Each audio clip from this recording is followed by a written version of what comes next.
Live on a First Friday Miracle edition of Cleveland Browns Daily. I am merely Bo. He is the Great Z. And before us, we have a box with a timer. Oh, baby. Baby. Oh, baby. The countdown is on. 8:52. Look at it. 8:50. 8:48. I mean, so when that happens, what's going to happen, Gibby? I told you. it was a cool Well, box. hopefully This is a everything cool runs box. on time. Gibby Because said, even "Don't if that touch goes off, I still have to let you know when you can open it. That's fine. All right, that's But fine. Are we What opening I it, believe, or is it this is what's presenting gonna itself? happen. What I believe don't is know. going to happen. This is what I It might believe. blow up. I don't know. I think what's Like going to the- happen is when this ends, this lock is going to open, and I think when we remove the lock, it's going to present itself. I think. Present itself. So as I was thinking of Raiders of the Lost Ark, the Things very are first floating. scene when you get to that thing and then the idol comes up. If you get through it all, the idol lifts up and then you have to the right amount of weight. By the way, pretty good job out of Indy for getting that weight right on that. Convenient that Hell he of a just guess. happened to have something. The right amount of sand. Yeah, that he was just To able make to it do work? that. Yeah. You like it? Look, this is the size of a helmet. This box is. So Allegedly. that's probably what you're going to get here in Well, I a think little less than 8 people are minutes. aware of that. Well, I don't know. Are People they? are I don't know if aware. Yeah, everybody no, is. yeah, people are aware. Is everybody aware? Well, they are now. They are now. Yeah. Do you So- want to listen to Joel Batonio, who just came to the podium, or do you want to save him for 2:40? You want to get into the show a little bit? What do you think? I mean, I don't want to go to him and then cut away because this timer's got 7 Fine, minutes. we'll hold it. I'll tell you this. We'll go Batonio 2:40. Hoff's stretch with gear, his merch right now is strong. I mean, how good is it? Give me a. That's a great. Are we lid. able to ISO at this moment? That's No, a great lid not on really. Hoff beef right there. That's fantastic. And you got the Americanized version over there. The one that was the. What would have it you over say there? the central color of this hat is? Brown. Oh, is it? You have the American one over there as well? From Hoff Beef. USA, baby. That's it. Shot a 67 in this one on my birthday. No big deal. I think you mentioned that. I think I did too. And then I think I re-mentioned it. Where I would like your. I should have done this off air, but Love your hoodie today. Thanks. It's a nice shade of blue. Let me ask you this: when you saw there was a group text exchange between you, me, and S regarding one of his. We didn't have a chance to talk about this, but No. that was an alt. That had to be. I wanted because I knew that you were doing with stuff. You had portals you were working in or whatever. But I thought that when you saw that, you would be appreciative of that response. Oh, yeah. Yeah, I thought you'd like that. So S, the great S Buckeye, has, in the words of in Gladiator, commemorated his love for the Buckeyes in the form of what can only be described as a large tattoo on his Very permanent way. right pec. It's got the sun, Yeah, rays of that's sun. right. It's got a Buckeye leaf in the center. Sure. It's got the names of his children on, and then some clouds at the bottom for the rays of sun to really pop off. Yeah. The Buckeye leaf. And Lovely. Yeah, he cut a wrestling promo, He did. shirtless. That's right. Sent it to me, which we watched. We Yeah. then cut a promo back on him. Uh-huh. And you had the great line. Scott sent a SS, sent a text. S, yeah. S sent a text basically saying, that we're just joking. This is Tomfoolery among tomfoolery. boys. Yeah. Yeah. Don't judge. Just an inside joke amongst the boys. Can only imagine what ran through your head. And you wrote, "Oh, thank God. I thought the tat was real." Now, do you think he knew that I knew that it wasn't at that point? 'Cause I then mean, he wrote it- back, "It is real." And then he tried So to good. quickly transition to, "I've got some I got some stuff- news. I We got got to some stuff discuss. to tell you." We got to discuss. But it was really a great moment. yeah, I Really really wanted your face on that one. By the way, I'm also having it. It reminds me along that similar vein where you're, playing along to get a response. My dad's a new thing. Okay. So he's got a new thing. So he usually, I guess, really not a new thing because I would have said he complains about California. I've said that before. Oh yeah. Okay. Yeah. There are other states. I mean, he could move. He could move closer to family. So I wake up today to text about how in 2026 California is banning the sale of natural gas appliances and banning the installation of gas appliances even in remodels. Now, you could say maybe they think that there are environmental benefits. I don't know. Yeah. Immediately. They want everyone on the electric grid easier to shut them off. So I wrote back, Ohio is great, ! He writes back, natural gas is a clean fuel. And I said, yeah, and it's not banned in Ohio. Yeah. Then I wrote, after some more, now he's complaining about gerrymandering districts and all these things are happening, which are happening, by the way, it sounds Everywhere. like everywhere, Yeah, right. as if it's a blue state, they're making it as blue as can be. If Sure. it's red, they're making it as red can be. Happening everywhere. We're all working together. Yeah. So I just go and I say, you know what, Dad? California literally seems like the worst state possible for your worldview. You know what, Dad? Yeah. You know what, That's Dad? what you said. You know what, Dad? Yeah. You know what, Dad? California literally seems like the worst state possible for your worldview. And now his response to that is a shot at Gavin Newsom. My point? Exactly. My point exactly. Oh, He's also hoping that Equinemius St. Brown will be the savior for the 49ers receiving corps. That's a big And when wish. I had a little pushback on that, he's like, but he went to Notre Dame and he's tall and he has a great name. All of those things could be true. All true. All of those things would be true. Training camp practice number 1 is today. It is at 4:25, the first of 5 ramp-up days as guys get reacclimated here in Berea. Everybody reported yesterday. You had the conditioning stuff last afternoon, and then today you'll have practice number 1. Practice number 1. First practice open to the public is on Friday. Correct. It's a ramp-up day. I wouldn't expect a ton out there, but as you're getting everybody up to speed before we can really get going here on this training camp. By the way, I don't know why it just dawned on me now. I should have written back to my dad. I'm tall. I have a pretty cool name when you throw the Dragomir in there. I went to a private And school. I went to an elite institution. That's And right. I'm not helping the Niners receiving Not corps helping them at all. At all. Won't do it. Won't do it. But yeah, so we're ramping up. It's exciting. Yesterday the boys are back in town. Now the boys are on the field.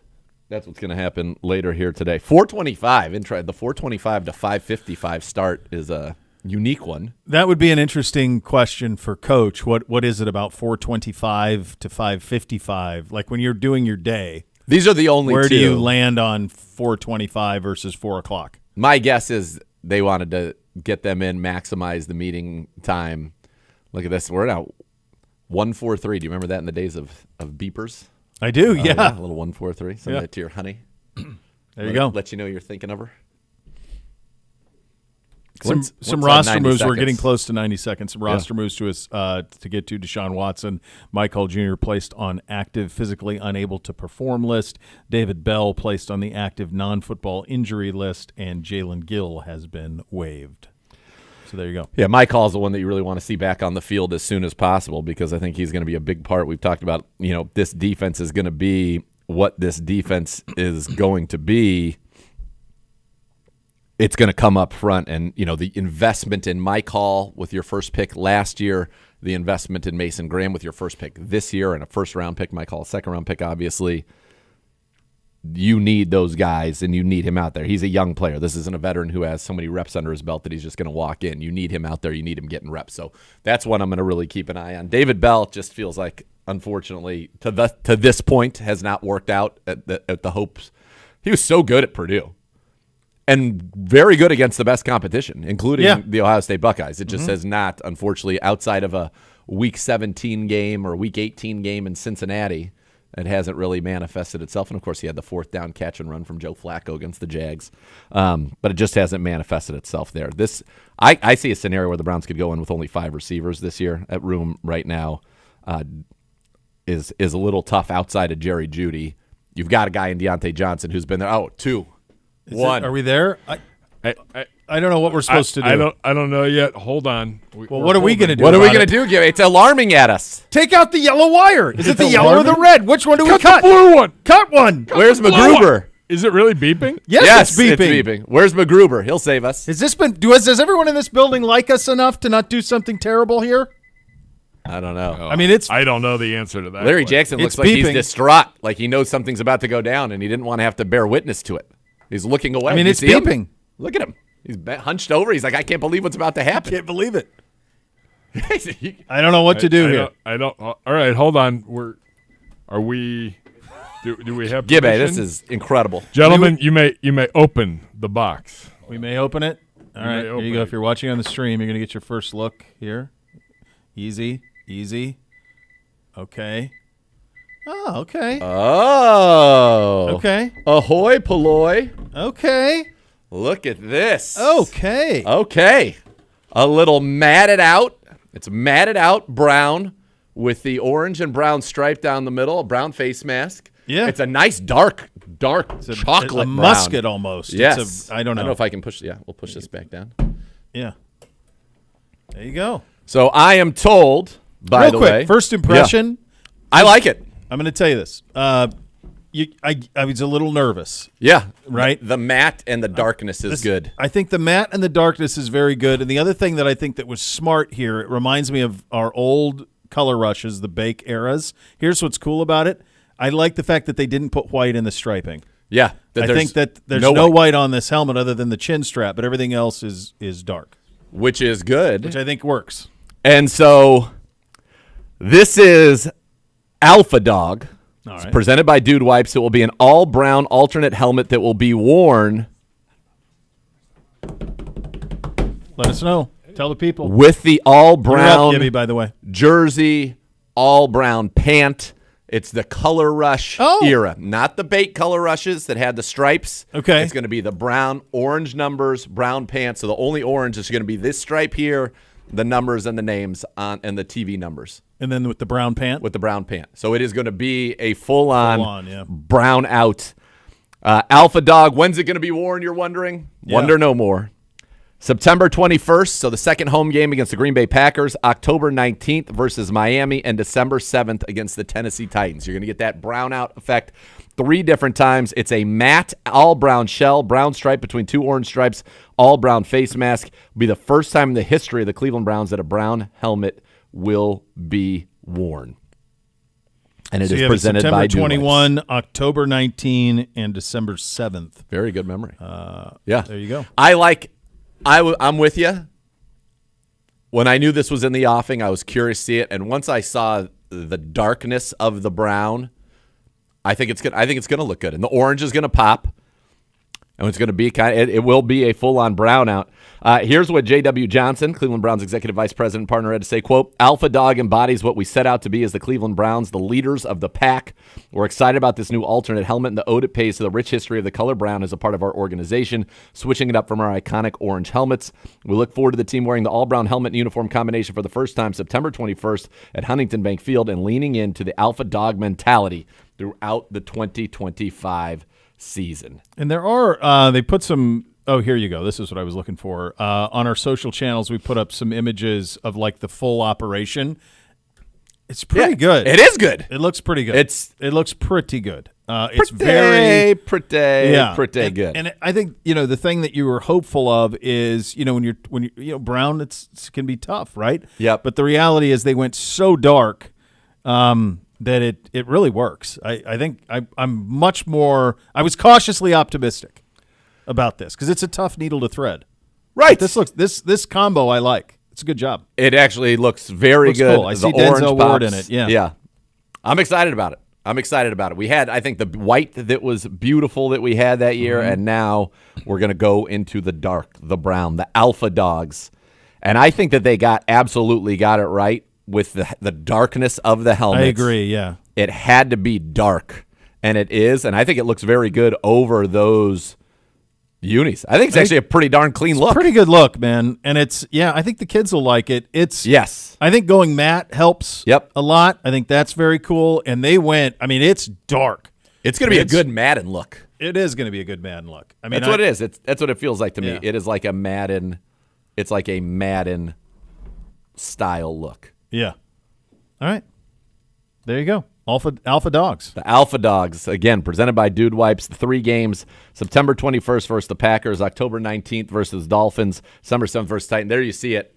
Miles Garrett, some of the image from social. Let's get those comments off the side there, please. There we go.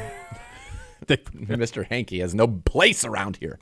But it looks good. Tough. Tough. There's a wallpaper we just put up with Miles, Denzel, and Jerry Jeudy that I think gives that's the one. That's the one that you want. That's the one that kind of gives you the feel that you're looking for. And I think it looks pretty damn clean. It does. I like it. It does.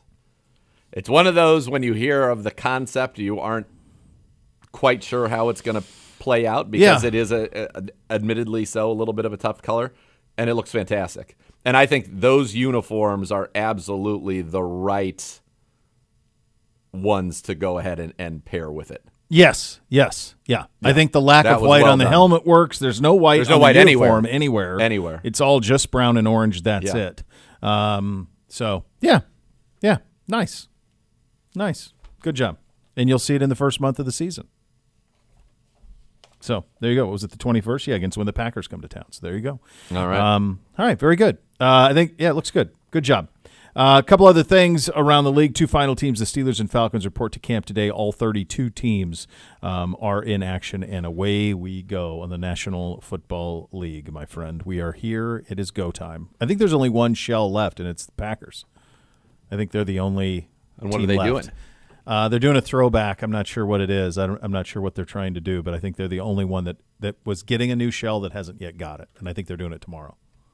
So my hunch is it won't be one that we see in the game on the 21st, rather one that's worn at home. Yeah. But yeah, all of them are done.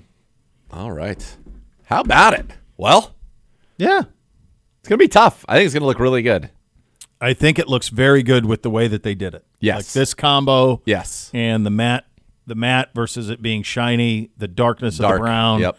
It almost looks black. Like it really Yep. does. It's almost Yeah. so brown. It's about as dark a brown as you could be without being black. Which is good. Which is And good. We've said that's That's the way to do it. as close to the uniform cheat code as you can be. That's it. Absolutely.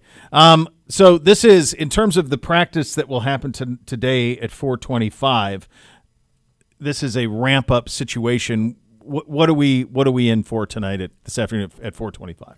I don't know, because we've seen clips from the Giants camp of, unfortunately, Jackson Dart on his first 11-on-11 throwing a pick six. Yeah. So some teams are getting into some 11-on-11s. I'm trying to remember, Gibbe, do you remember last year at the Greenbrier? It felt like we did not have much 11-on-11 out of the gate. No, because remember, you're dealing with 5 days of ramp up, Right. and then But the Giants don't have a new coach, so they should be similarly placed with us, right? yes, Or paced with us.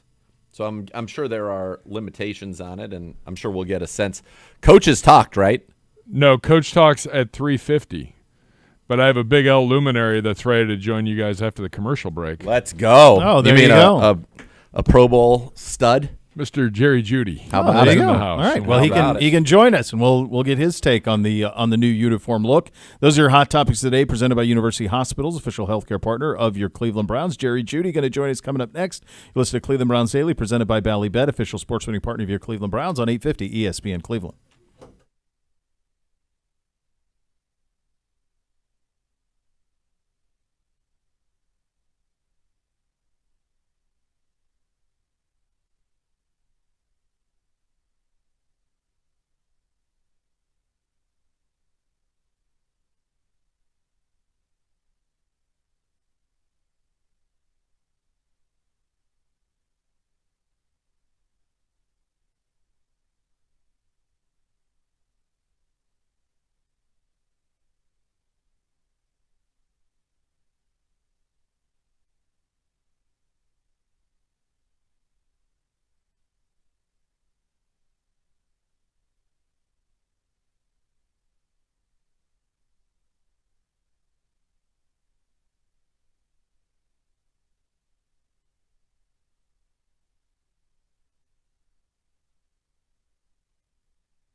All right, welcome back in. Cleveland Browns Daily, 850 ESPN Cleveland. All Mr. Pro Bowl, Jerry Jeudy. That's right. In studio. Hey, man, we see you in this. We just unveiled the helmet here on the show, and I see you in the brown out, head to toe. It's a menacing look.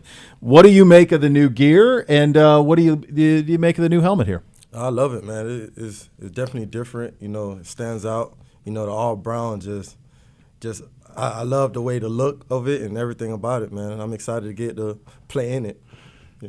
But also, look good, play good, right? Yep. Yeah, and when you said the word you used off air, though, you said it was tough. Yeah. It's tough. Yeah, it's got a little bit of a tone setter. The alpha dogs, that's what they're calling it. Yeah. Yeah, I think the key to it was head to toe. Yep, had to be. No white. I mean, just solid all the way through. Yeah, I got to be all brown. The all brown, what I think makes the helmet really pops for Yeah, real. and it's a good dark brown. All right, how was your summer? It's been good. It's been good, you know, grinding, working hard, and, you know, preparing for the season. How are you able to? Because there's a lot, and it's on. We're practicing this afternoon, and away we go. And this goes until if you reach the ultimate prize all the way into February. How do you balance making sure you stay right physically with also, in a summer like this one, getting a mental break and being able to unplug a little bit? Because you need that part too. Yeah, you know, the biggest thing is during the offseason is having structure. You know, keep the main thing. You know, you want to have times away from football, but also you got to know what your main goal is to prepare yourself for the season during the offseason. So that's the biggest thing. You know, I just, you know, eliminate all distraction, you know, schedule my workouts and schedule the time that I have for my family or for the time I want to chill and lay low and just not do anything. So that's the biggest thing, just having a schedule and make sure, like, you know, I still get that work in. When you look back at last year, obviously career high 90 catches, 1,229 yards, career high, go to the Pro Bowl, all of it. What did you like about what you did that year, and what did you nitpick to say, I still want to get higher, do better, that you want to do it, kind of work on this offseason coming into this season? Yeah, I mean, what I want to work on, you know, I want to minimize those drops, you know, less drops. That's one of the biggest things that I feel I need to work on. Other than that, you know, I just want to be better than I was last year. You know, I'm going to just keep working and keep getting open for the quarterbacks, you know, and focus on the little details when it comes to that. You know, one of those little details, it's a big one, is leadership, right? Mm-hmm. And you think about the room that you came into last year versus the room you're in now. You're the unquestioned leader in that room, and one of the leaders on that offense. Is that something you thought about this offseason, and how will you change in terms of your persona, if at all, based on what I think would be most of the organization look at you and go, yeah, that's one of our leaders? Yeah, the biggest thing, I'm going to just keep doing me. You know, I'm more of a guy that leads by example, by going out there, practicing hard each and every day. You know, I feel like once guys see that, they probably respect you more than just talking about it and raising your, not necessarily raising your voice, but like saying something. You can't be a leader and just say do this and do that and look at this and look at that without going out there and putting in the work. So my biggest thing is just really just focus on putting in the work, and, you know, everybody follows from there. When you have a situation like the Browns have right now, whereas it appears to be a 4-quarterback competition to be the starter. Obviously, you've got some guys who started in the league. Joe Flacco's been around for a long time. I'm sure a guy you used to watch play in the league with the Baltimore Ravens. Kenny Pickett, Dylan, Shador.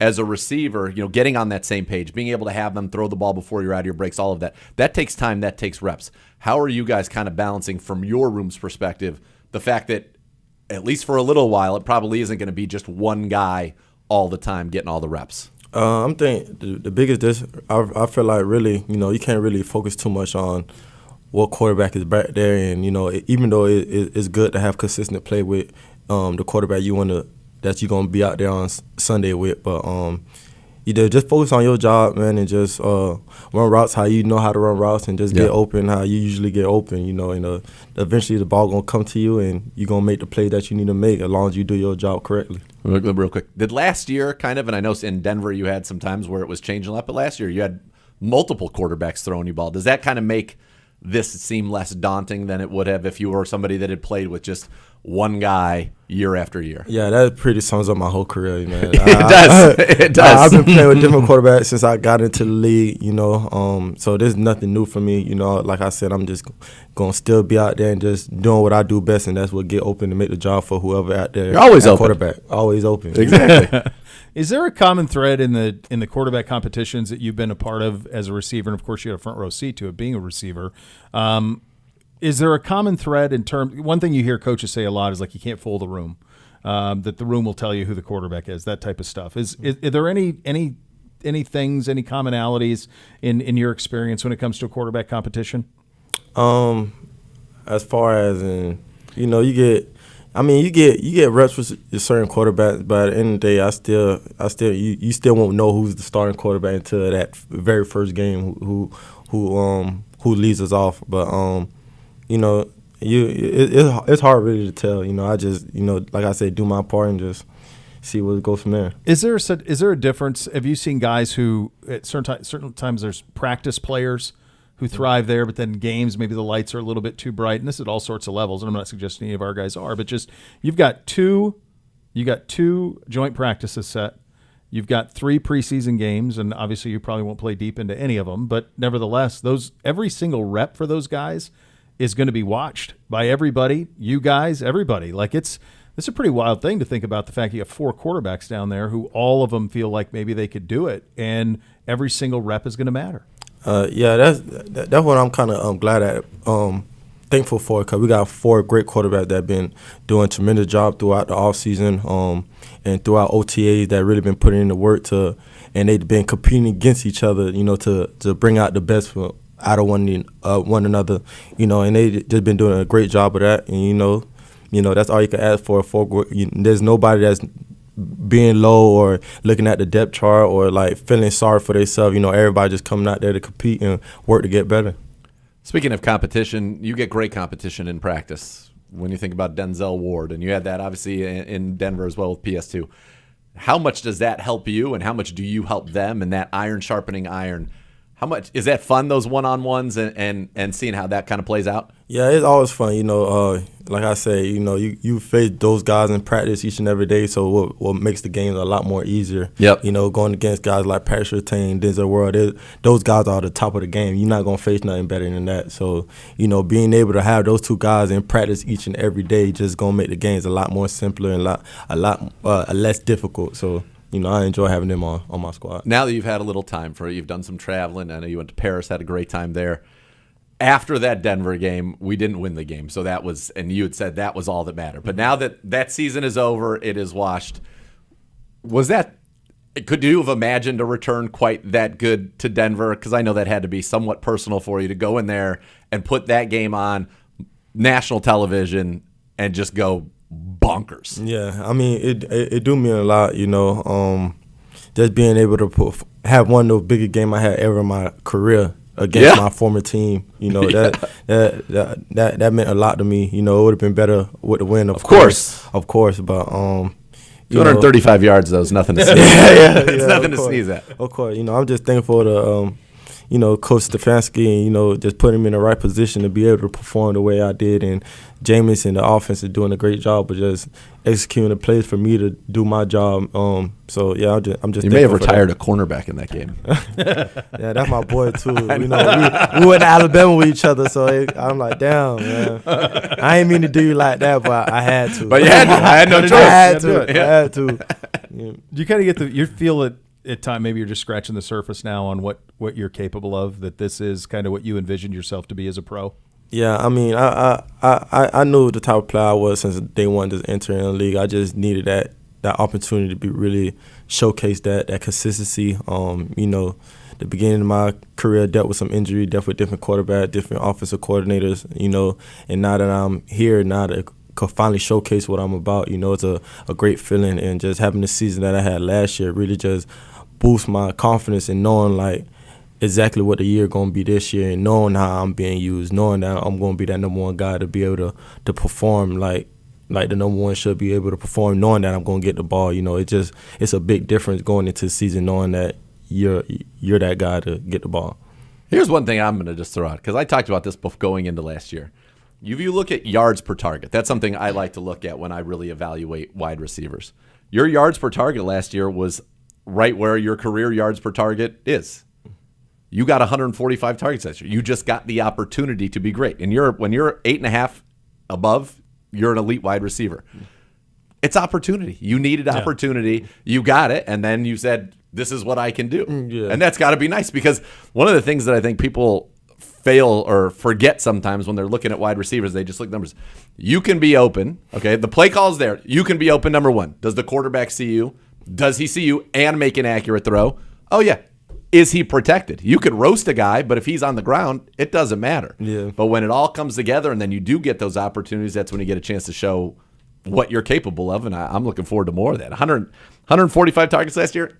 Give me 170. 10 a game. 10 a game for Jerry Jeudy. Yes, sir. Yeah. Yes, sir. 10 a game. I'll see if I can talk to Tommy and Kevin. Billy, let's just have 10 a game. It's easy rule. Yeah, easy rule. We'll get you out of here on this one, buddy. One of the things we've heard consistent from players, coaches, everything, is that it's really critical this year to set the tone right away about the work that's going to get put in here in the next few weeks.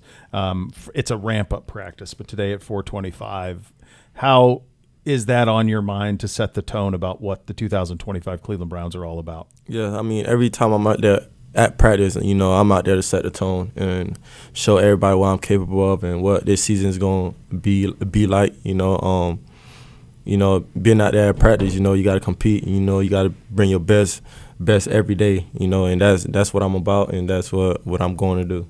It's great seeing you, buddy. Thank you. Appreciate you. Stay healthy. Yeah, Look let's forward go. to a big season out of you, the great Jerry Jeudy, in studio with us here on Cleveland Browns Daily. We'll go around the league coming up next. You'll listen to CBD, presented by Bally Bet, official sports betting partner of your Cleveland Browns on 850 ESPN Cleveland.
More fun to your fandom with the Bally Bet Sportsbook app. Download today. Get 50 back in bonus bets. You place your first wager of 10 or more. Bally Bet, official sports betting partner of your Cleveland Browns. We are Now we're cooking with gas, couple baby. of hours away. You wouldn't want to do it without Tarv.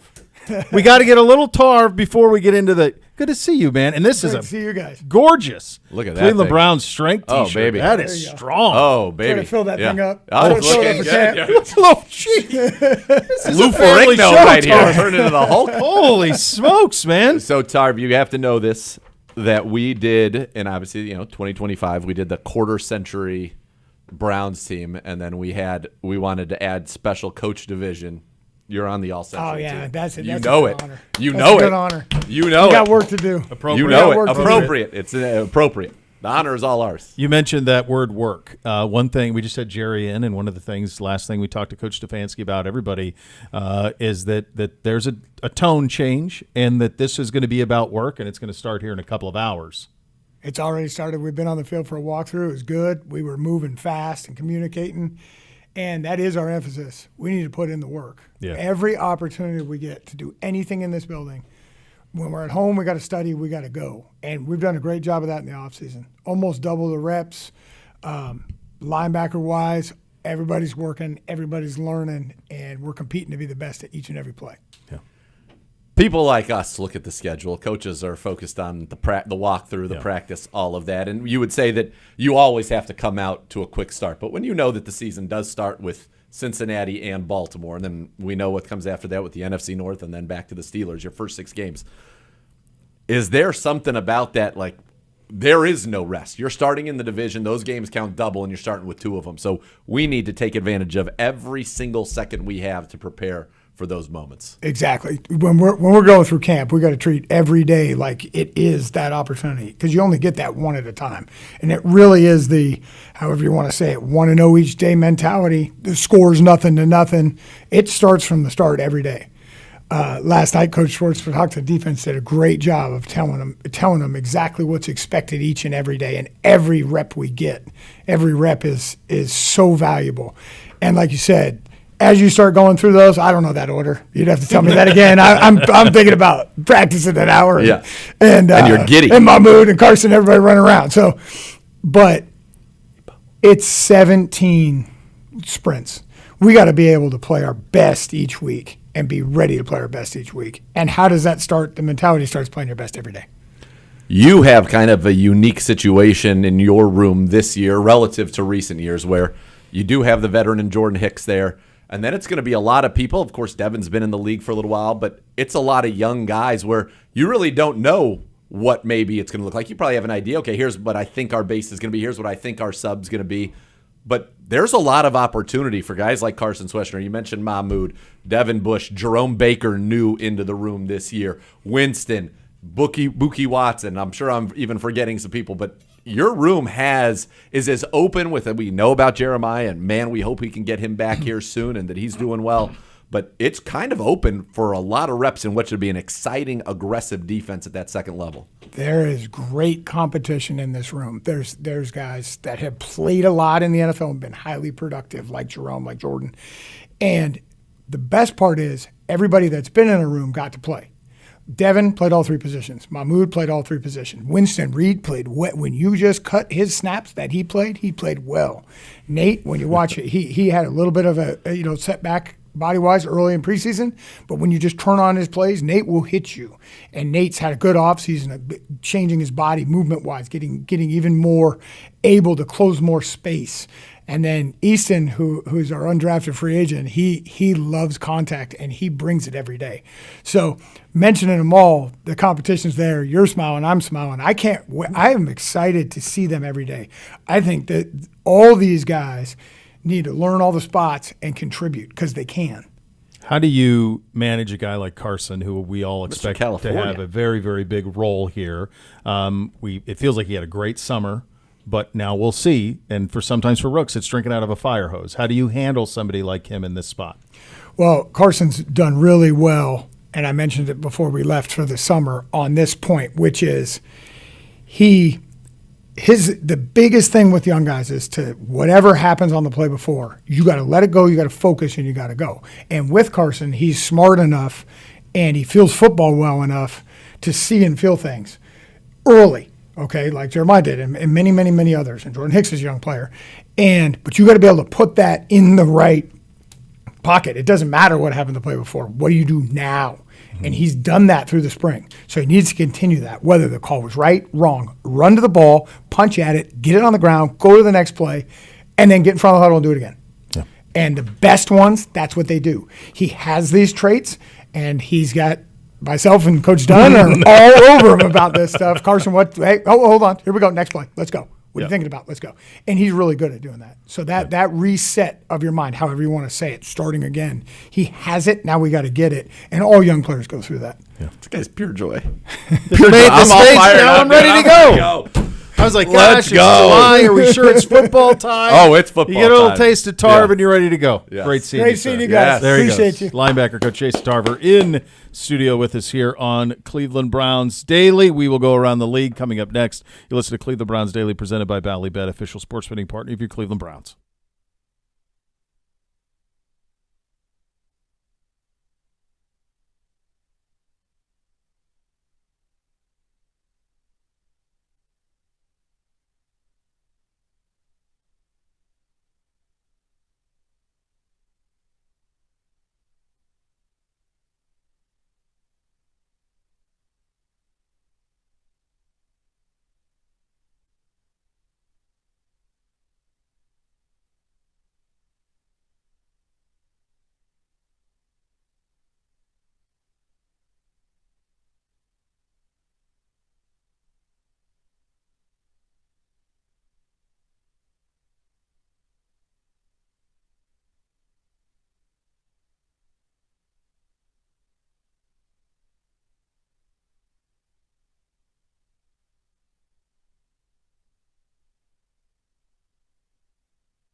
All right, let's go around the league.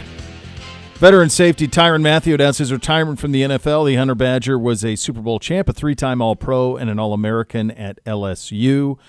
He was on one of my Heisman ballots. He was a top three for me at one point. Would have been his junior year. I want to say that year they were undefeated. Lost. They ended up having to play Alabama again for the national title, if memory serves, that year. and he returned punts, he returned interceptions. He was just as dominant a defensive player as you'll see in the back seven in the sport. He was an absolute stud. Can you name? And we have a guest here who might also be able to. Can you name the Browns player that was picked? I believe the pick before the Honey Badger in that draft. Wait, would that have been 2013? You'd been right around there. It'd been 2013. 2000. Gibbe, you can chime in on It would have been I think it was the 2014 draft. Or is it the 2000? I think it's the 13 draft because the 14 draft's Johnny and Justin Gilbert. And okay, the 12 season, though, the 12 season Alabama beat Notre Dame for the national title. I think the 13 season was Alabama over LSU, or was the 11 season Alabama over LSU? That's college football. He's new to the game. I'm trying to because that would give you the draft that Matthew was in. Here it is. Yeah, it's the 13. He was pick number 69. The Cleveland Browns selected a cornerback from San Diego State with pick number 68 in that draft. Obviously, Honey Badger's there because remember there were concerns about it, and yeah, I remember that. He ends up going to Arizona where he could be reunited with Patrick Peterson. I Yep. thought that was the right place for him. The answer, Gibbe, do you have it? I don't. Oh, so Leon McFadden. Neon Leon. Leon jeez. McFadden. Leon McFadden. So I was also not wrong in that the last year that he really expect played you at to be- LSU was 2011. Yep. He was thrown off the team in 2012. Yep. But he was on the team in 11 when they lost to Bama in the rematch. Does he get That was Chud's year, right? 3-time first team All-Pro? 3-time first team All-Pro. McFadden. It was 13. Yeah, it was 13. Yeah. Yeah, Chudzinski, my Yep. first year. I'm pretty sure that draft started with Mingo, had a McFadden, That's right. maybe a Shamarko Thomas. Is Matthew finished fifth in the What was the Heisman. question? as a 3-time sophomore. first team All-Pro. Does he Zagura, get what was the as a question you sophomore? asked? who was the player Who we was the picked player right drafted before, ahead of which was Leon Tyrann McFadden? Matthew? Is that the trade we made with the Steelers? No, that was the we one. actually made a trade with the Steelers that weekend. I'm pretty sure that was that's where the Steelers got Shamarko Thomas for us in the 4th round is when that trade happened. That's right. Yeah. We made a trade with our rival. Yeah. Spectacular. That turned out well. That's okay. That's like who's Shamarko? It's not like they got a Honey Badger. He's a stud. Stud. Is he Total 3-time first team All-Pro? Yep. Does he get any Canton consideration? Well, Canton, it's the Pro Football Hall of Fame, right? Super Bowl champion, all-decade team. Boy, he might. I mean, he might be in that. I mean, he's definitely a College Football Hall of Famer. How many All-Pros? 3 down to first that. teams. Three first teams. first teams. How many Pro Bowls did you say? Also only 3. Huh. There was a It's year gonna where be he right was, on the edge. There's a year where he was a first team All-Pro and was not a Pro Bowler in 2019. Wait, why? I don't know. That doesn't make Because sense. Pro Bowl's That's about the stupidest thing I've ever heard. Maybe they were in the Super Bowl. Could have been. But He's still would've only gotten it. 33 too. I mean, he's had at least 3 picks every year since 2019. At a career high 6 in 2020 was a first team All-Pro. Just a complete player. A very complete player. Yeah, that's a year, man. That's a career. Had an incredible career. He's right on it. He's going to be right on it. Do you think that's It's one short, where he though. just looks at, Carr retired. This is going to be a rough year here. I'm done. I think that's a lot to sign up for. Yeah. I think it is. It was back home for him, but I think that's in play. A couple other things around the league. Giants head coach Brian Dable named Russell Wilson the starting quarterback. I didn't realize that wasn't. I thought that was predestined, right? Yeah. What, do we really Yes. need to know No, that? we knew Do we know that? That's redundant. It is so. Commanders wide receiver Terry McLaurin did not report to training camp in Washington as he seeks a new contract. That's an interesting one. There's been rumors about trades for him really all off season. He's still there. It would feel like, to me, the craziest thing with this is, and he's a Buckeye, from the standpoint, but it feels like he's being compensated fairly. Agreed. At his This age, isn't. yeah. He's not Jamar Chase. He's not 26. Yep. So, to me, the number he's at is a top 15. Didn't we do this? He was like a top 15 receiver paid. Yeah, that feels he's like exactly- about what he we is. did- He's we did this exactly whole where he is. Yeah, I feel like He's this is where he should be.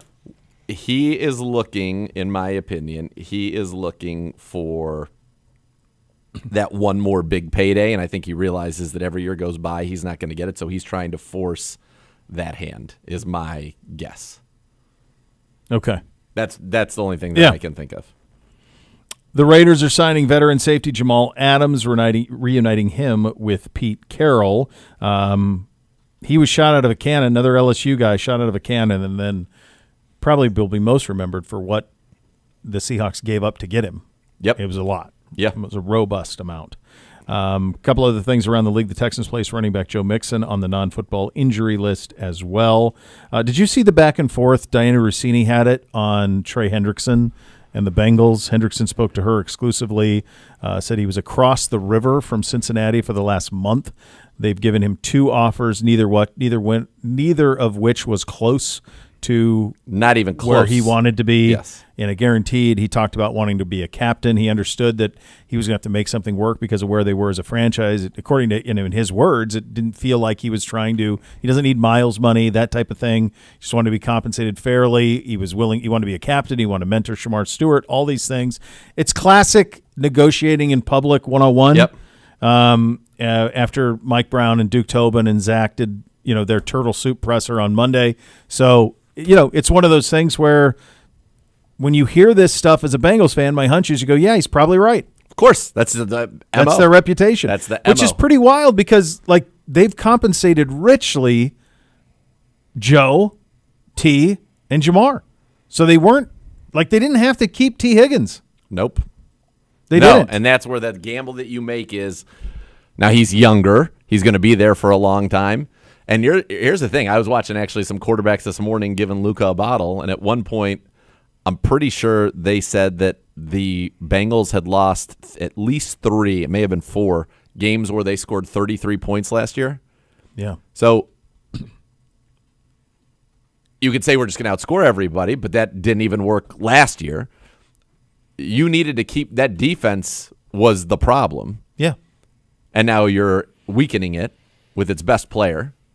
They made a change at defensive coordinator, right? They did. Lou Anarumo out after being 2 years ago considered genius. Al Golden from Notre Dame. Right. So it's the way that they operate is, to me, so interesting because this is a team, I've said again, take the private equity money, take the 10%, get liquid, and start doing everything you can to have this organization capitalize on Joe Burrow. They are not in the business of getting ahead of anything. No. And when you do that, they've done this in all 3 instances, you end up paying more. Yes. They are paying probably, $6 million a year more for Jamar Chase than they would have paid. Yes. He's 42. He or went 41, above Miles. Above Miles. So he And then went so above did there. Watt. Right, but they could have done this for him before last year for probably in the low 30s. Is probably what they could have got it on a or year. mid, but I mean, still, it's Right, even mid, it's that's still big $6-7 million That's a year less. Solid role player. Absolutely.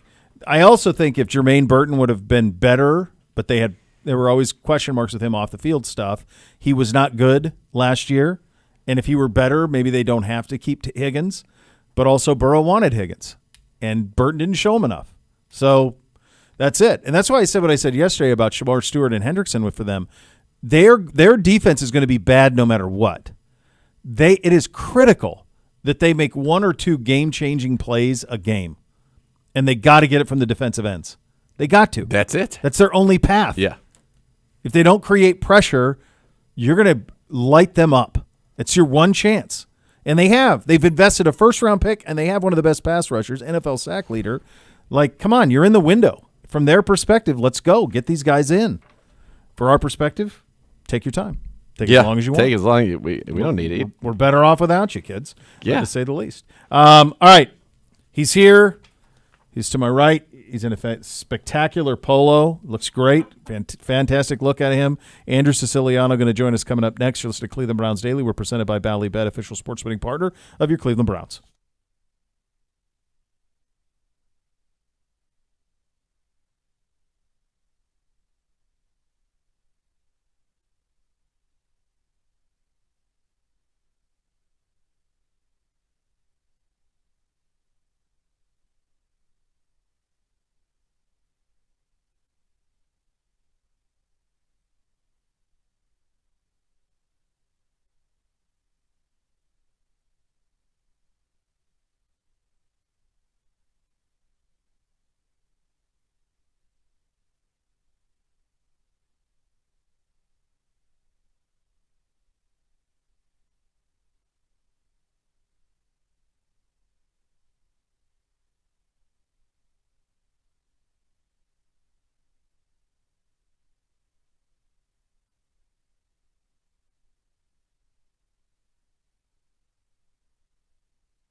The countdown is on. Browns football will be here before you know it. Lock in your spot now as a Browns season ticket member. Score the lowest prices. No deposit needed. Buy online. Check out your view for every epic matchup of the 2025 home slate. Visit browns.com/tickets. Now, he is the radio play-by-play voice of your Cleveland Browns, the great Andrew Siciliano, joining us live in studio. Last Hello, we friends. spoke, we were mini camping. Yeah, baby. Yeah. What was your favorite thing you did this summer? Climb Mount Fuji in Japan. You did it. I did, yeah. You did it. It was fantastic. Was it harrowing at any point? No. It's not that bad. I don't mean to be like, tough guy, dismissive. It's like 12,400 feet. It's a good hike. It's fun times. It's absolutely beautiful. It was stunning. Absolutely stunning on top. Got up there about an hour before the sun rose. So you see the stars and you see the sun come up. I was just showing Miles downstairs some of the photos because he's into hiking and into Japan and he wants to do it. It's awesome. Can't recommend it enough. Then went to a sumo tournament. Hold on.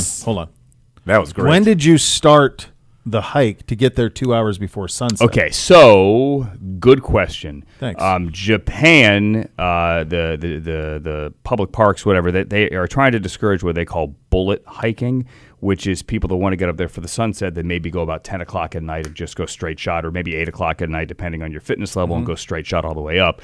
A lot of people have gotten injured. A lot of people haven't been able to make it. That's a big altitude jump from the trailhead going to 12.4. And so what they now do is you have to stay overnight at one of the huts at like 9, 10,000, 11,000 feet.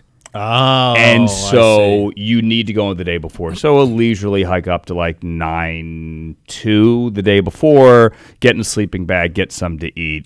And then to answer your question, we left at like 12:30 from 9,000 feet and did just 3,000 foot push and got up there like 3:30, 3:15 and waited an hour for the sun to come up. It was beautiful. It's awesome. Absolutely beautiful. Then went to sumo, saw some baseball, had some great meals, and came home. Sumo. The Sumo. sushi looked So out. good. The sushi looked I sent you a outrageous. sumo photo. Yeah, we You had were on the that videos. chain. I was. The Hoff is man going wins. nuts about leverage, and this guy. I have all these videos to Low show. man wins. To show Joe about leverage, and there's the one dude I sent you is 569 That's pounds. right. He's like the biggest guy, maybe the fifth biggest guy to ever go sumo, but he can't move, and Yeah. so a little guy just got right up under his chin and got him out of the ring in like Shoved 4 him out of there. seconds. Yeah. It's awesome. I can't recommend it Like enough. a great The tournament's akimono. still going. It's a 2-week tournament. It's like a Grand Slam major in tennis. Yeah. It goes 14 days. I went for day one. Greg Rosenthal, NFL.com. He was over there too. We scalped some tickets and sat there for 10 hours of sumo. Got some 10 hours of sumo. yakisoba and a couple of beers, and it was awesome. What does a sumo ticket go for? Okay, so good question. You're really not allowed to scalp them. And you can't get them on. There are no online tickets. It's all paper ticketing. So people line up to get them when they go on sale, like 2 weeks before the tournament or a month before the tournament, and they go for 4,000 yen, which is $28. Okay. We paid a lot more than that on the secondary market, and then we had to get them sent to a Japanese address because they weren't going to. By the time they would get shipped to the States, we'd be already over Gone. there. Yeah. So it was a lot A process. to get in, and then when you're going up there, we're handing the ticket over, going, oh my god, Let us get in. Like I hope this works, right? And I hope they haven't flagged these tickets as being sold on the secondary market But they got in, handed us the program and the lineup for the day, and said, "Have fun." So is this okay? I have a few questions. Yeah, go. So it's a 2-week tournament. Is this Two-week like? tournament. Is this the tournament? Is Super this, Bowl? So there's this- like right. 3 all this a year. major? This is the massive midsummer tournament. Okay. It's in Nagoya. It used to be in this sweaty old gym where everyone had their fans and their waters, and now this was the first event in a brand new arena in Nagoya, and it is on all day on NHK, like wall-to-wall coverage. It is a massive deal. This is like a major for sumo. So the winner is okay, and it's a 2-week. Is it just a bracket? It's a great question. I don't know. I don't fully understand it. The way I was told, or what I understand it, is it's a round robin. Okay. And so, like, you lose day 3, no big deal, Pool right? play. It's all Yeah, sure, cumulative, and at the end of the week, I don't know if they pair people off. And at then the they end of get 2 it. weeks, Yeah, rather, yeah, at the end yeah. of the fortnight, and then they just get down to the the Yokozunas with the best record. Yeah. I'm not certain, but I'm following them on Instagram, and my IG feed right now is a lot of sumo. Is nothing but sumo, and it's awesome. Final question. I had people here in this building, by the way, when I told them during minicamp that I'm going, like people in the scouting department going, oh, my God, we totally want to do that. Like, we've pitched this idea. Yeah. Like, we want to go scout sumo. Yeah. Yeah. That is a good idea. It is a good idea. Very good idea. Is gambling allowed? So that's a great question. I don't know. I didn't could just see see, like, gambling. Tons of Feel money like you changed would in be. hands because Yeah. they're pretty I quick didn't see that. matches. We did not have the best of seats. We were not down on the floor on the mats. Yeah. We were a little bit higher up But in the it grandstand. felt like I it did was not pretty quick. see. Oh, some of them can go 2 seconds. Some of them can go a minute. Right. Like if it goes a minute or if it goes 30 seconds and there's like a standoff in the middle of the ring, People like go the nuts. crowd starts chanting and like, Yeah. because now, okay, this is something here. It's a standoff. But the way you see guys thrown out the club, like I'm happy I'm not sitting down there on the floor because you're yeah. like literally 400-pound dudes are getting thrown out of the ring and then you fall downhill Yeah. onto the judges and everyone or people in the most expensive seats right on the floor. Like people get steamrolled. It's like going to a Gallagher show back in the day. You don't want the front row. It was amazing. In my head, as you're talking about the gambling, all I can think of is little Jerry Seinfeld and Marcelino with the Roosters. It's all I can, like that type of wagering. Going That's what back I and mean. forth. Yeah, of like course. People doing it. I mean, I feel like if I was there, I'd That's be like, what I would all want right, to do. $20 on this guy. Yeah, I got this guy. Yeah. Best meal you had, and where did you have it? What was it? There were 3 in Tokyo. One was sushi dai at the fish market where you get there like 5 a.m. and line up and get a number. That was like a $75 omakase. That was ridiculous because that fish just came out of the water a couple of hours earlier. I had another like a Michelin star sushi meal that was far more at a place called Sushi Masahi. And then went to a yakitori. You guys yakitori fans? You know, I like little yakitori, skewers, yes. charcoal. Skewers of meat? Okay, skewer. So you can known me get for a while. you Of can course I like get that. amazing yakitori for like $1 a skewer in alleys and mom and pops. Amazing food. I had some of that, but also went to a really nice place where it was omakase, like you guys know, chef's choice. So like Yep. the chef brings you what he has, where it's a full chicken omakase basically. So this is the shoulder, this is the neck, this is the liver, this is the heart, there are other you things. eat the heart? Yeah, I mean you've had beef heart before, right? I have. Yeah. You've never had beef heart? I don't know. You've never had like in South America an anicucho, a beef heart on a skewer? Oh, it's so good. No. I had it. I in can Montana. definitively say no. I Yes, haven't had I it. have. I thought you'd be the big offal guy. You'd be Mr. Grill and everything in the cow. That's like my Yeah. sweetbreads and So yeah, yeah, Beef that tongue. tripe. I'm not a tripe guy. Tripe looks like a net. Not Yeah, interested in not a fan. A bubblegum net. Those 3 meals were ridiculous. Yeah. And here we are. The And great here we are back. Happy football. the great Zago once ate a beating caribou heart when Shut he up. was with the Eskimos, but then the honor that was a big honor, but then they wanted him to eat like the raw caribou leg, and that was like Yeah. the ultimate honor. Hard and that pass. was like Yeah. too much. My cousin Nathan used to do that when he'd go deer hunting. Like he would do the hard thing. It's a lot. It's a It's a choice. It's a choice. Feels like it's Indiana Jones. Right back in Indiana Jones. You're right. I will pretty much try anything. I don't know that I would go beating heart. It's a Yeah. choice. It's a choice. Yeah. Same. All right, we're gonna have a practice this afternoon. I'm excited. And then we It's football. I'm excited. I was at We can Cowboys get there. practice. We're big yesterday. bees. Transition, huge bees. Yeah, big bees. We Yeah. go anywhere we want to go. Yeah. We're gonna do our 10 things that 10 guys that'll give us the most important coaches, Oh, I got a players. list. I was given homework. I got a list. Yeah, we've got a list. Well, before we do that, because we'll Just said the expectation is to go to the Super Bowl. That's the expectation every year, and my expectation is Defensive Player of the Year again. I second that emotion. I'm also pragmatic and realistic, right? That does not seem to be the consensus. I would love Destination to for this see team. a 2023 kind of run where the defense gets its swag back. Yep. The offense controls the football. Joe Batonio just said this offense is an O-lineman's dream. Oh, they his like words. Bloomgren. A great deal. O-lineman's dream. So, look, hope springs eternal or summer's eternal, whatever now. I would love to see the defense. We talked about the Bengals before, right? The thought in Cincinnati is if we could get just middle of the pack defense, they're great. The Browns don't have to get back to number 1 overall, although it would be nice. you get back sniffing the top 10 or into the top 10, this team is going to be fun. It's going to be competitive, and I think they're in the conversation in December. I'm also look. I know that the first 6 weeks are against teams that are a collective 71-31 a year ago. That's right. 71-31. That's ridiculous. But the whole AFC North plays the same schedule, friends. All right, get over it. It's what it is. Get through it, and I am excited. It is day one. I am happy to be here. Z, how do you define it? Well, We'll have a better. I shouldn't have interrupted you right as I asked you the question, but I was just say you can do whatever you want. Well, no, I don't like to. When we get to that week before the season, then I think we'll have that conversation of okay, how are we judging them? Because we got 6 weeks of camp, and that will change things a lot. But as the onset, success is what?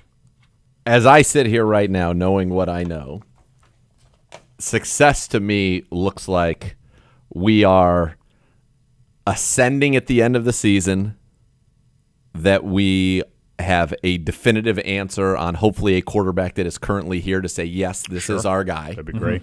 And that would be, to me, those two things alone would make this a huge success. Imagine figuring out your quarterback situation long-term this year and having 2 first-round picks next year. Well, my dream scenario is, because I feel like if we figure out our quarterback situation, we're going to win some games, that we figure out that quarterback situation, we say we've got the guy, whether that is Kenny Pickett, whether that is Shedeur Sanders, whether it is Dylan Gabriel. This is the guy. We feel very comfortable with it. Somehow we end up with the number 1 pick that's the Jags' number 1 pick.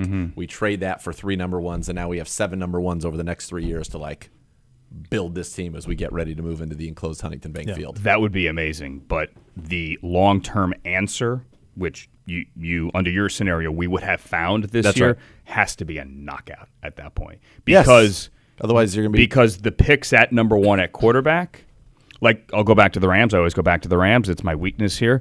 They will tell you, maybe privately and not publicly, that in 2012, they got the 2nd overall pick, not number 1, and they traded out. They had RG3. The Commanders went up. Redskins went up. But if they had won, and they had Sam Bradford there year 3 at that point, Sam was fine. If they had won, they were going to take Andrew Luck. Yeah. Because they had to, right? And so my point is, it's got to be a knockout, the answer this year, because if you somehow get one next year, whether it's Tennessee or South Carolina, or Texas or South Carolina, one of those two, it's going to be hard to pass up. Well, if it's a kid He's from Texas staying in and he Texas, comes out, then he'll that's a take different, him. Yeah. different, and no one would be able to acquire Keep an him. eye on South Carolina. He's pretty erratic. It's pretty erratic. Call me in 4 months. I will. All right. I will. I will. You won't even have to call him. Here's what it You'll is get for to me. talk to Yeah, him well, I'll right see here. it. Yeah. This is how I would define it, and this is really the only thing that this is a guy hosting a radio show. I just want no ambiguity at quarterback. Exactly. That's what I mean. That's what we're saying. No. But I'm even if it isn't, even if one of them isn't it, definitively no, they're not. No, which is why when we talk leave about no doubt. Either you have the quarterback or you don't, and then we can attack it however we want. That's what I want to know coming out of this year. Again, this is all up for how people perform over the next month or so. Yeah. Leading into this season, but I have seen it this way all season, and that is, I believe right now Kenny Pickett is the leader to start week 1. Mm-hmm. He is going to get a certain period of time, I believe, to keep that job. It would make sense given the order of the draft that perhaps Dylan Gabriel would then get the next opportunity, and he's going to get every opportunity to make sure there isn't a third, and then Shedeur, I think, would get an opportunity if things go that way. But you need to have, those answers. I mean, Chicago, if they had to do it over again, would they have just taken C.J. Stroud or Bryce Young, or would they have made the deal that they made that I think has put them in position now to be where they are? Because when you do make a trade like that, let's just say that you feel really good about Shedeur, Dylan, or Kenny. It isn't an Arch Manning situation. Most people think that he's not going coming 2 out. years at Texas. Right. That pick could be the number 1 pick again. They're going to give up a lot of assets to come get a quarterback that isn't a great team. Yep. I mean, that's how Chicago, I think, has put themselves in what is a very difficult division for them, but why I feel like that is a loaded roster, because they were able to do that, then still get Caleb Williams the year later. Yeah. No, I think they would have it exactly as it is. Or would they have taken Jaden at 1? Well, that's another a different that's part It's of a it. different conversation. Yeah, but either way, like they got their pick of the litter at quarterback. Got and their they pick, got correct. the roster. All right, we'll give you our 10 most important coaches, players for success as defined by us in the 2025 season. That's coming up next. Just to Cleveland Browns Daily, presented by Ballybet, official sports betting partner of your Cleveland Browns on 850 ESPN Cleveland.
The Browns head to London this October. You can be part of the action through Browns Takeovers, powered by True Fan Travel.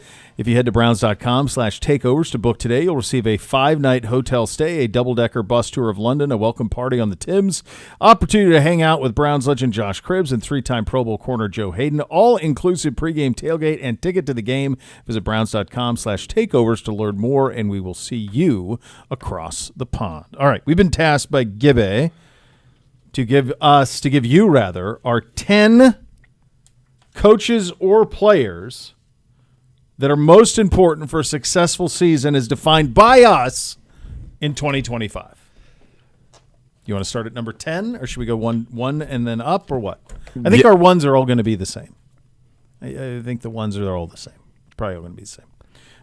But you want to start at 10? Sure. So I'm going to be candid with you guys. I felt pretty good about, like, my 1 and 2 I feel very strongly about, and then 3 through 10 I could kind of throw in a blender, and whatever they come out I could deal with. I think they're all critical. I'm pretty sure that I'm going to get yelled at for violating the rules of this, but I felt like How would that be I'm gonna different? guess we all made our own rules. How would that be different? Would it be different? It wouldn't be. Given a task, All right. Yeah. So we go fudge number the rules 10. on the task, get yelled at by the honcho. Yeah. Rinse and repeat. There we Number go. 10. Go ahead. Number 10. Number 10. Ronnie Hickman stepping into that free safety role alongside Grant Delpit. We I'm need a just saying playmaker because there. I'm comparing notes here. Yeah. We're quite similar. We're in similar that so far. regard. All right. Yeah. Ronnie Hickman gets number 10 for me. And really, it ultimately is going to be Ronnie Hickman plus whomever ends up being in our big nickel, big dime, that third safety. But safety's outside of Grant Delpit, but I think Hickman's going to start at free safety. So I'd love to see a playmaker there. Remember when on the night that we clinched the playoffs against the Jets and it was Ronnie Hickman pick 6 that really got that thing going? That's what we need. We need takeaways this year. Playmakers, yep. Mr. Siciliano. My number 10 is Dustin Hopkins. Counting down from 10 to 1. Dustin Hopkins missed 1/3 of his kicks last year. He hit 2/3 of his kicks. And listen, 2 years ago, he's a huge reason why this team did make the playoffs. Last year, he is not the reason they did not make the postseason. But if they are going to stay competitive, they're going to play some close games this year. They're 3-1 a year ago, and they scored 18 or more points. Yeah, the 18's the magic number. 3-1. You need to make some 50-yarders. By the way, the fact that happened That's 4 real times last year is very sad because I was telling you guys earlier I was watching quarterbacks Let me and double-check they were that. leading up to it was the Bills-Lions game in Yeah. December, and the Bills going into that game had scored 33 and 8 straight, and then beat the Lions 48-42 in that game. Here it is. The Browns were 3-1 when scoring 18 or more points, and 0-13 when scoring fewer than 18. So Okay. I had D-Hop number 8 on my list. So All right. so We're all- very we're all similar. like So minded we're on here. this- Well, I'm not going very to similar. spoil, but he's on my list as well. Yeah, but I don't. Just so I'm not repetitive when we get to number 8, because I don't need to repeat all the things you said. Again, from really 3 to 10, you could throw them all in. Yeah. I went number 10. I went Tommy Reese because this could be coaches or players. I think Tommy in charge of that room and the offense, and especially the two really young the two rookie quarterbacks. Obviously, this will be Kevin's offense and all of that, but Tommy is perfect for this job with these two young guys. So I have think him so. on the list. He made honorable mention for me. Number 8. Number 9 for you, Zeke. 9. Number 9 is DeWan Jones. I love DeWan. I think he's got Pro Bowl talent. I love him as a human. I love him as a tackle. I want to see him stay healthy and play 17 games, and if he does so, I think we're going to be much better off for it. So I have him number 2.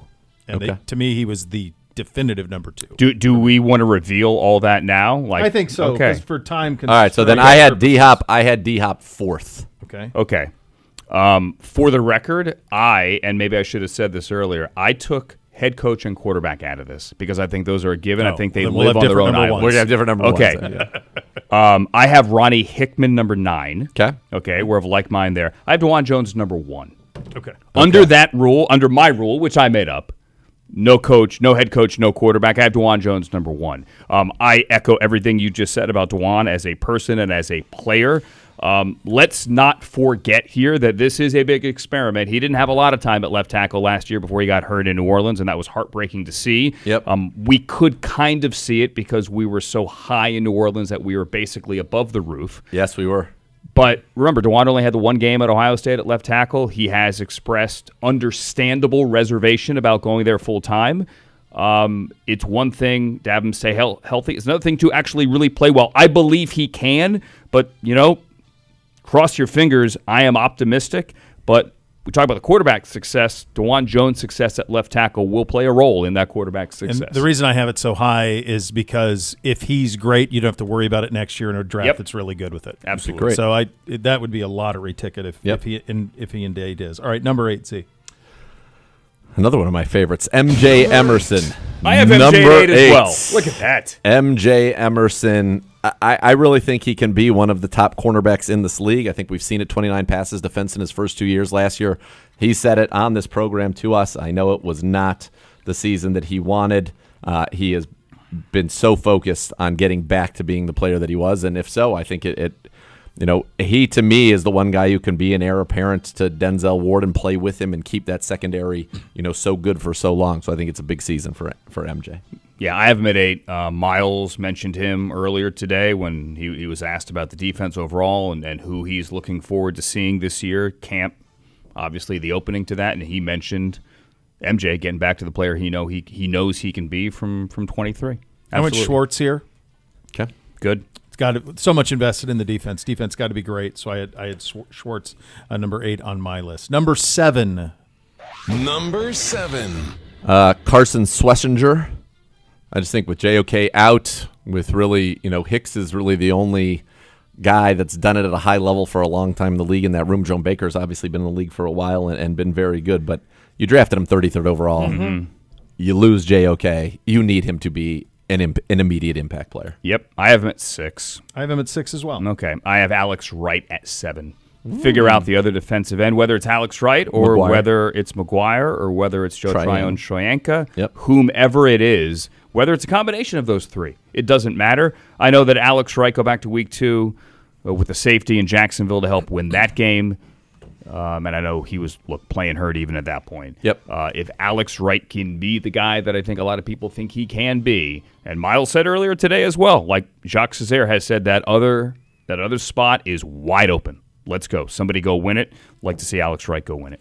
I had Harold Fannin Jr. at number 7. Nice. I think we got to have weapons. I am very curious, and I have more in the receiver room coming up, but I'm very curious where the weapons are going to come from. I think he's got to be really good. I think he's got to be a matchup problem, and he's got to be a weapon. I think he's kind of critical to success, so I'm going to go Fannin at 7. Honorable mention for me was initially number 4 on my list, but then I had to flop things around as I was going. Flopper. So you're 6. You're 6. Number 6. Mason Graham and Mike Hall, and I put them together as one person, Mason Hall or Mike Graham. Okay. Because the investment that was made in the interior of that defensive line is substantial. It was your first draft pick last year. It was your first draft pick this year. These guys have got to be dudes, and Mason Graham in particular. I think Mike Hall is a first-round talent. We know why he went in the second round. We need to get him back on the field. But these guys both need to be game wreckers. I mean, Mason Graham needs to be. When you draft a defensive tackle 5th overall, this has to be somebody who's north of 7 sacks. Jalen Carter. You've got to be Yeah. a difference maker. Those two guys, and if those guys are that, this defensive front is going to be a nightmare. Yeah. I had him 5. I had Mason 5. I got Schlesinger 6. We're all on the same page. Yep. All right. Did you have Graham on your list? You know what? Graham? You mean Mason Graham? Mason Graham. I was thinking Tommy Graham. No, Mason. Mason Teddy Graham. I actually did not. Okay. He should be on the list. I threw this together during the pressers. Yep. He is not on my list, but he could and should be on the list, obviously. Number 5, Dr. Z.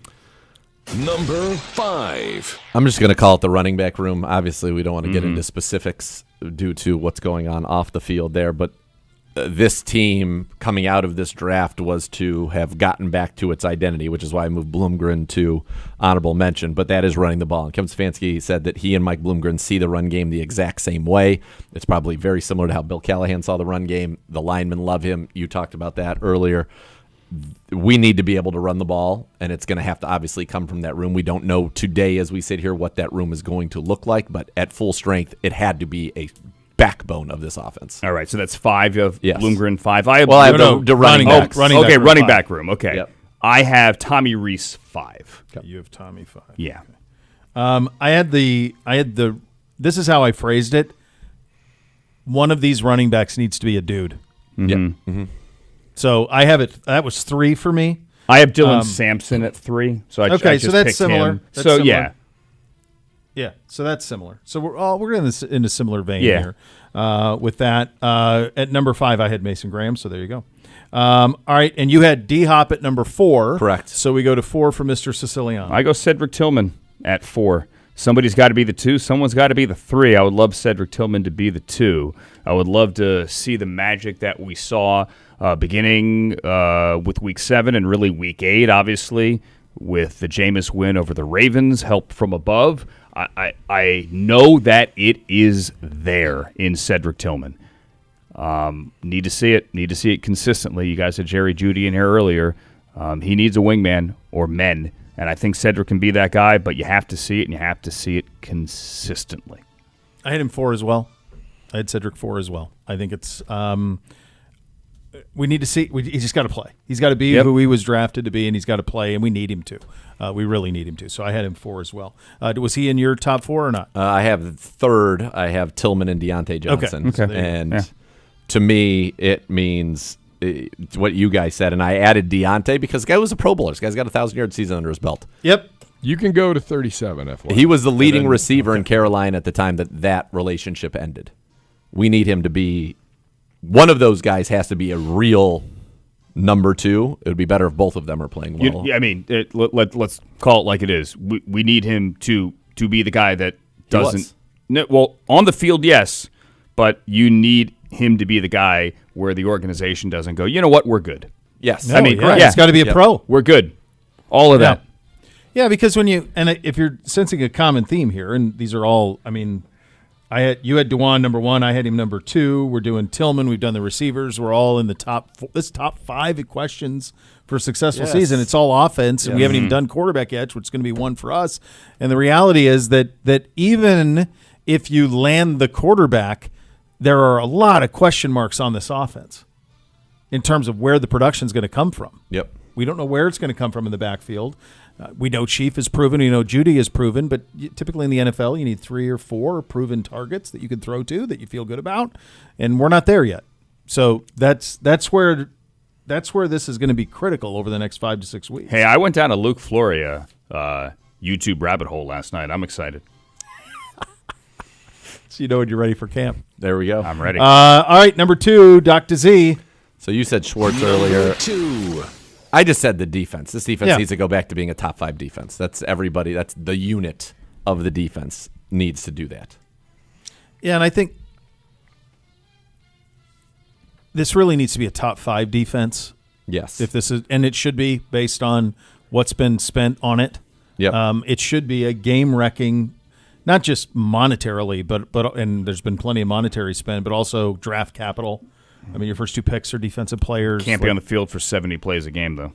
No, yeah, Right, you got to right. go. So You it all gotta- goes- it it's all all marries. married. But Yep. it has to start there. Yep. Whatever success we have, it's going to start with, can we get people off the field? Can we? And it also has to be a game-wrecking defense and a playmaking defense. We need change of possession. We need turnovers. All of those things. 4 picks aren't good enough. No. No. No. All right, Number 2 for you. All right, my number 2 is Mike Bloomgren, who we had a chance to talk to at the end of mandatory minicamp. Wow. I could have talked to him for another hour. We got 10 minutes. The O-line loves him, as Nathan, you've said multiple times. I think that matters. I think it matters a lot. And if they're going to get back to running the football, the O-line's got to stay healthy, obviously, but he brings an attitude back to that room that it badly missed a year ago. So whether it's schematically or attitude-wise, I am bullish on the run game and the O-line room, and I'm putting Bloomgren at number 2. Like it. I had DeWand at 2 Okay. on mine, and you had Schwartz. Number 1. Number 1. Pickett, Gabriel, Shador. Give me an answer. Flacco, is that the answer? Flacco, not long-term. I No, want I a understand. long-term Yeah, answer. But you only picked 3, so. I think you're right. I even got it even more narrow than that. 2 rookies. That's You it got to for figure me. out. You have to Because figure out one or both by the end of the year. even- at one point, obviously, even if Kenny is great, could we do a Darnold deal if we wanted him to be the long-term guy? It would take some work. you could always To do it. the deal, but organizationally, if you go 94 and 144 a quarterback, and then at the end of the next season not have any idea if either of them can play, then where are you? Well, that's my point. So it's like Pickett's best case scenario, I believe, is that obviously he becomes a guy and maybe you work it out, or more likely it would be very difficult for you to compensate him, then he nets you a 3rd-round pick. right. a So compensatory I went situation. number 1. I went Gabriel Sanders. Or you trade him at the end of camp if one of the other guys just is amazing. I think you I trade think him at that's the end of the unlikely. cap if you're ready for one of these rookies to start. Only if. Yes. Yeah. And you also don't know the other injuries around the league. Sure. I'll tell you right now, I don't know if they. I would think people would be calling for Flacco, too. I'd call for Jameis, honestly. Because and bring him back here? No. What I'm saying is Russell is clearly number one, but Jackson Dart, even though he got picked today in 11 out of 11 and Twitter is going nuts, Jackson Dart will eventually, and their first 6 weeks are as bad as ours, right? Jackson Dart eventually takes over. You don't need Jameis. Well, I would imagine that was a totally unnecessary signing. Yeah. Jameis will be traded. The question in my eyes is when. So if you're looking at the veteran quarterback market at the end of camp or at the beginning of the season, obviously Tennessee just lost a quarterback. New Orleans. I feel like Tennessee will roll with Brandon Allen. They don't need anybody. I think that's me, but anyway. I want to see the two young guys. Will you? Yes. And your number one is? Clearly. My number one was DeJuan. DeJuan. But I took coach and QB out of it. Yeah. All right, there you go. Away we go. Miles Great up job, next. guys. Good Miles job at at the everybody. podium. One Miles at final the segment. podium. Coming up next, listen to Cleveland Browns Daily, 850 ESPN Cleveland.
Time to head from the podium, presented by Vivid Seats. Purchase your official fan experience package day for the ultimate game day.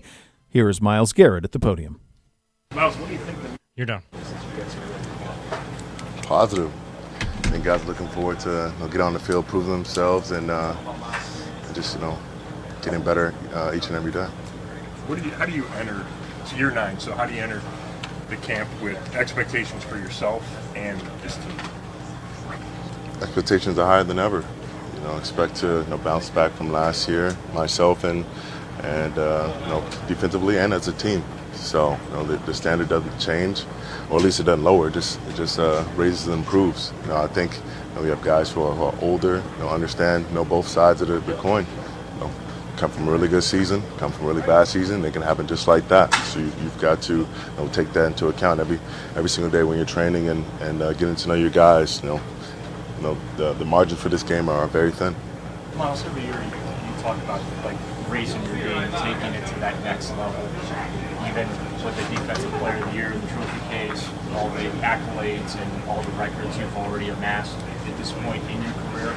So as you come into this season, have you pinpointed what the level beyond that is, and how do you get there? I expect to get to the Super Bowl.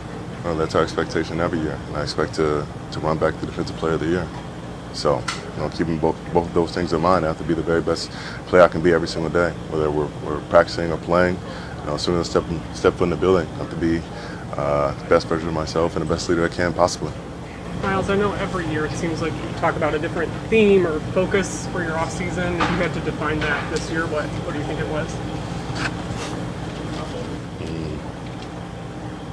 Letting that inner voice out, everything that I try to keep in, and my inner monologue, how I go out throughout the day, think about things, or just letting people hear that, hear my thoughts, and allow that to speak volumes, and guys really grab hold of it and be able to take it and inspire them, motivate them, and so we can improve. Not just keeping that to myself anymore. Myles, you guys were such a good defense in 23. Was there some kind of maybe it just rolled out and expected that last year and it didn't happen, or how would you explain that? How would I explain what? Why you guys didn't play as well defensively last year as you did in 23, and do you expect this to be more like 2 years ago? Yeah, we expect to raise the bar again. It's hard to stay at the very top as far as defensively, and we have to come in and understand that last year is gone. You can't expect for teams not to adjust or to just things to roll over and teams to fear us, especially not after 1 year. You have to prove that year in and year out that you'll be the same person or come back better each and every time you step on the field. And I think guys really have come to understand that now after a down year from us defensively last year. Myles, I have a question about theme. What is the tone that you want to see on the field, especially starting today, but as you guys ramp up and get into the summer, what's the tone that needs to be set by your team? It needs to be focused and intense. It needs to be intentional every time you step foot on the field, every time you walk into the classroom. You got to know exactly what you're doing and know how you can improve and improve the man next to you. Myles, obviously quarterback's so important. So how do you view coming in not knowing which one of 4 guys could be your week 1 starter? That's got nothing to do with me. That's all up to Kevin. And whoever he decides is the best fit for what we're trying to do offensively. Game 1 we're gonna rock beside, and I think all of these guys are very capable, and we have confidence, all of them. But the final decision's on Kevin, and we'll roll with that. What gives you the feeling or the confidence now that you've been around this version of the 2025 Browns, the feeling that you guys can make that legit run again at the Super Bowl and the playoff? The fact that we came off such a down year and guys weren't satisfied. Guys were really disappointed because they knew what we had in the locker room, how within ourselves, and it wouldn't be a letdown if this was the expectation. But it is because we know we have far more in the tank. We have a great core unit, a lot of young guys, and there's a lot of juice to squeeze. So we're going to continue to try to find the best ways to put guys in position to make plays for us. Whether it's offense or defense, and even special teams. And I think we'll really be able to turn the page this year coming up. Is there a lesson from 2024 that collectively as a team you can carry into 2025 to not only make you a better team, but also to help you get through any adversity that eventually will pop up? Don't take things for granted. It's never going to be easy. No matter in what position you play, what your record is, what your record was. Any given Sunday, both teams have a chance. So you've got to come out and be that same player every time you step on foot on the field. You can't have a slow step. You can't forget your assignment. All those things that they feel like minute details or just one bad step that can lead to a big play, a touchdown, whatever it is. That's how those things accumulate, and you end up where we were at last year. Given how frustrated you were at the end of last season, how were you able to get to this place right now where you have this optimism, you have such high expectations for this team? You got to channel it. I have such high expectations for the team because I have such high expectations for myself. The team's going to go as I go. I'm going to try to be the driving factor behind that and create a standard in which everyone has to chase every single day. Miles, what do you expect? Now you saw Mason Graham and OTAs, Kevin, all that. What do you think he can do to help this defense? From what I've seen this offseason, I think he's worked his ass off. I've seen him in multiple different places, whether it's Pass Rush Summit, Houston with Malik, back up here after that. He's put in the work and he's really dedicated to the craft. So I really believe he'll get out there and make a hell of an impact, very early. Miles, in the offseason, Denzel just really went to bat for you, when you were having your trade demand and things like that, and he really sort of just supported the heck out of you. Talks about how the two of you together can lead this defense and this football team. So my question is, how have you seen Denzel grow as a player and as a leader, and what about the synergy between you two guys just helping to pull this team up? Well, he's been my brother since he stepped foot on this facility grounds, and he's always had my back, and it's always been vice versa. So, and I appreciate him standing by me through everything. But he's been a leader. He's been a leader in that DB room, and I just continue to try to elevate his voice and make him heard throughout the whole team. And I think he is. But can't have anyone feeling like they can't be that leader for the entire team. And I feel like just empowering him and other leaders across the team, other players across the team to make their voices heard, leading by example, but also leading with their voice. That'll create a even more powerful environment where you can really grow and then improve. Denzel mentioned Mason as a guy that he's keeping his eye on as an impact player, like you said, and somebody he wants to see continue to grow in camp. Is there guys on your side of the ball that you've got your eye on that kind of looking to see take another step or continue their development? I'll say MJ. MJ for sure. I think he knows that he didn't have the year that he wanted to last year, and he had a great year before that, and he wants to continue to improve. He wants to prove that he's the guy in that room, and that should always be the mindset. No matter who's in your room, whether it's me, whether it's Denzel, you're out to show that you're the very best.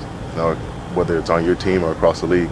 I want to see him achieve those goals for himself. Grant get back to playing at that Pro Bowl level.